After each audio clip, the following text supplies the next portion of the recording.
યોહાનના ગ્રંથમાંથી પાઠ 20મો અધ્યાય કડી 11 થી 18 સુધી। પણ મરિયમ બહાર કબર પાસે રડતી ઊભી રહી। રડતા રડતા તેણે કબરમાં નીચે નમીને જોયું તો ઈસુનું શબ જ્યાં મૂકેલું હતું ત્યાં સફેદ વસ્ત્રધારી બે દેવદૂતો બેઠેલા હતા, એક ઓશિકે અને બીજો પાંગતે। તેમણે તેને પૂછ્યું, બાઈ, તું કેમ રડે છે? તેણે કહ્યું, કારણ તેઓ મારા પ્રભુને લઈ ગયા છે અને તેમને ક્યાં રાખ્યા છે તેની મને ખબર નથી।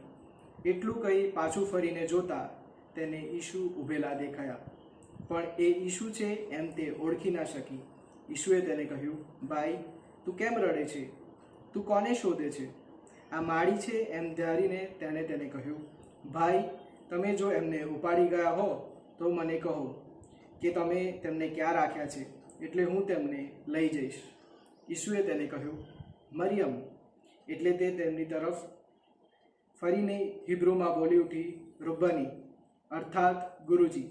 ઈસુએ તેને કહ્યું, મને વળગીશ નહીં, હજી હું પિતા પાસે ઉપર ચાલ્યો ગયો નથી, પણ મારા ભાઈઓને જઈને કહેજે, હું મારા પિતા પાસે અને તમારા પિતા પાસે, મારા ઈશ્વર અને તમારા ઈશ્વર પાસે ઉપર જઈ રહ્યો છું। મગદલના મરિયમે આવીને શિષ્યોને જાણ કરી, મને પ્રભુના દર્શન થયા છે અને તેમણે મને આમ કહ્યું છે। આ પ્રભુની વાણી છે, તે જ આપણો આધાર છે।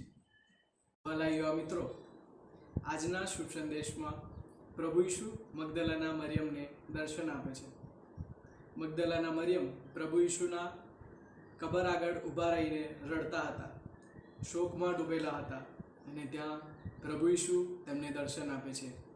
તે તેમના શોકને આનંદમાં પલટાવી દે છે। પ્રભુ ઈસુ આ પરથી એક ગુરુને એક અનુયાયીની કેટલી ચિંતા છે અને તેમના વિશે કેટલી સંભાળ રાખે છે તેનો એક પાઠ આપણને શીખવે છે।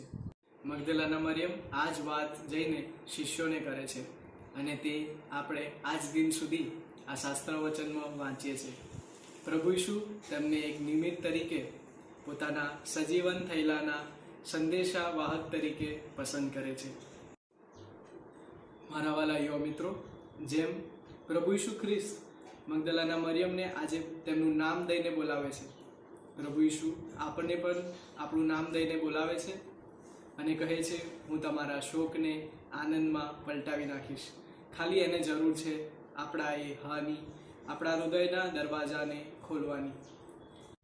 જ્યારે આપણે અત્યારે પાસ્કા ઋતુમાં પ્રયાણ કરી રહ્યા છે તો આ સર્વ સંદેશોને યાદ રાખી તેના પર મનન ચિંતન કરીએ અને પ્રભુ ઈસુના પુનરુત્થાનમાં આનંદ માણીએ।